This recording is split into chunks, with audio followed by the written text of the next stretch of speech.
پاکستان کی تاریخ قدرتی آفات کی تباہ کاریوں سے بھری پڑی ہے۔ تیزی سے وقوع پذیر ہوتی ہوئی آب و ہوا اور موسموں کے تغیر و تبدل سے گزشتہ چند سالوں سے پاکستان میں آنے والی قدرتی آفات کی تعداد اور شدت میں بھی بتدریج اضافہ ہو رہا ہے۔ حالیہ شدید سیلاب کی تباہ کاریاں یہ سوچنے پر مجبور کر دیتی ہیں کہ سائنس اور ٹیکنالوجی کی حد درجہ ترقی کے باوجود انسان قدرت کی طاقت کے سامنے بے بس ہے۔ پاکستان کے دیگر علاقوں کی طرح راولپنڈی کی رہائشیوں کے لیے بھی سیلاب کوئی انہونی آفت نہیں ہے۔ نالہ لئی کا شمار خطہ پوٹوہار کے ان چند برساتی نالوں میں ہوتا ہے جن میں مانسون کی موسلا دھار بارش کے بعد طغیانی معمول کی بات ہے۔ مانسون شروع ہوتے ہی نالہ لئی کے گرد و نواح خصوصاً نشیبی علاقوں کی رہائشیوں کی پریشانی بڑھ جاتی ہے۔ اعداد و شمار کے مطابق گزشتہ 60 سال کے دوران 19 مرتبہ اور اوسطاً ہر 3 سال میں 1 مرتبہ نالہ لئی میں سیلاب نے راولپنڈی کے شہریوں اور ان کی املاک کو متاثر کیا ہے۔ مارگلا کے پہاڑی سلسلے کے دامن سے شروع ہونے والے 3 چھوٹے نالے راولپنڈی میں کٹاریاں کے مقام پر آپس میں مل کر نالہ لئی کی صورت اختیار کر لیتے ہیں۔ شہر کے درمیان اور گنجان آبادیوں میں سے گزرتے ہوئے اس میں مزید 3 چھوٹے نالے شامل ہو جاتے ہیں۔ نالہ لئی کی کل لمبائی 30 کلومیٹر اور ملحقہ علاقے کا رقبہ 240 مربع کلومیٹر ہے۔ نالہ لئی کا اختتام دریائے سواں میں گر کر ہوتا ہے۔ نالہ لئی کے کناروں پر تیزی سے بڑھتی ہوئی ناجائز تعمیرات اور نالہ لئی میں گرنے والی گندگی نے پانی کی گزرگاہ کو محدود کر دیا ہے۔ اسلام آباد میں ہونے والی چند انچ کی موسلا دھار بارش کا پانی بھی اب نالہ لئی کے کناروں سے نکل کر نشیبی علاقوں میں نقصانات کا سبب بنتا ہے۔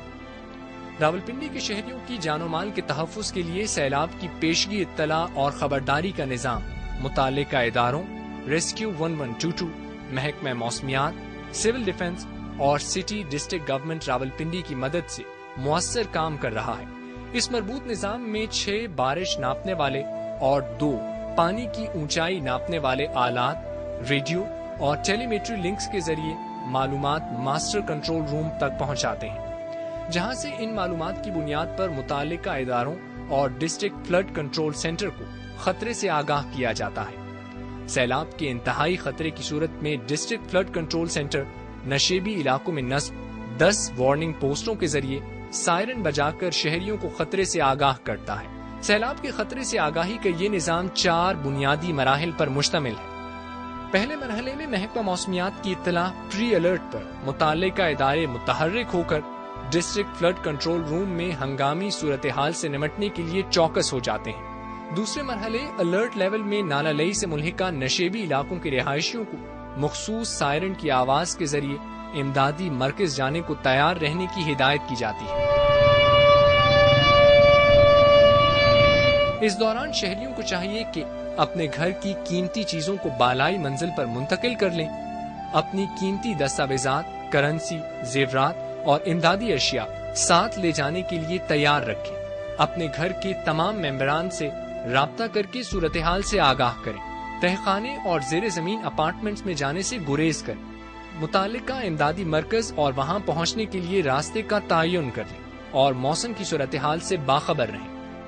سیلاب کی صورتحال سے بہتر طور پر نبرد آزما ہونے کے لیے متاثر ہونے والے علاقے کو 8 زون میں تقسیم کر کے ہر زون کے لیے الگ خطرے کا نقشہ تیار کیا گیا ہے، جن میں محفوظ مقامات کی نشاندہی کر کے انہیں امدادی مرکز کے طور پر منتخب کیا گیا ہے۔ خطرے کے نقشے پر درج معلومات امدادی مراکز میں جانے کے لیے رہنمائی فراہم کرتی ہیں۔ تیسرے مرحلے میں ایک مخصوص قدرے طویل سائرن کی آواز کے ذریعے علاقہ خالی کرنے کی وارننگ دی جاتی ہے۔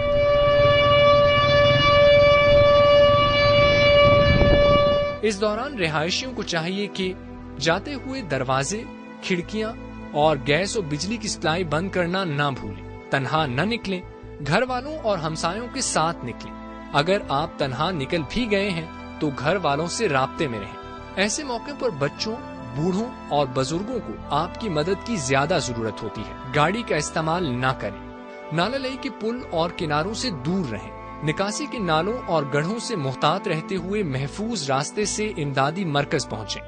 امدادی مرکز میں نظم و ضبط سے کام لیں اور متعلقہ اداروں سے تعاون کریں۔ آخری مرحلے میں سیلاب کا پانی گزر جانے یا سیلاب کا خطرہ ٹل جانے کی صورت میں شہریوں کو لاؤڈ سپیکر کے ذریعے گھروں کو واپس جانے کی ہدایت کی جاتی ہے۔ اس دوران ان باتوں کا خیال رکھنا ضروری ہے۔ گھر میں داخل ہونے سے پہلے متوقع خطرات کا جائزہ لے لیں۔ برقی آلات کو خصوصی احتیاط سے دوبارہ استعمال کریں۔ سیلابی پانی سے متاثرہ کھانے پینے کی اشیاء کو استعمال نہ کریں۔ پینے کے لیے صاف اور ابلا ہوا پانی استعمال کریں۔ سیلاب کے نقصانات کو کم کرنے کے لیے ایک باشعور شہری ہونے کی حیثیت سے آپ پر بھی لازم ہے کہ نالہ لئی کے دونوں طرف غیر قانونی آباد کاری کی حوصلہ شکنی کریں۔ نالہ لئی میں کوڑا کرکٹ پھینکنے سے گریز کریں۔ سیلاب کی پیشگی اطلاع اور خبرداری کے نظام سے متعلق تنصیبات آپ کی مدد کے لیے ہیں۔ ان کی حفاظت آپ کی اخلاقی ذمہ داری ہے۔ اس نظام سے استفادہ کرتے ہوئے متعلقہ ادارے محکمہ موسمیات، rescue 1122، civil defence, city district government اور پاک فوج سیلاب جیسی قدرتی آفات سے آپ کے جان و مال کے تحفظ کے لیے چوکس اور تیار ہیں، جو آپ کے بھرپور تعاون کے بغیر ممکن نہیں۔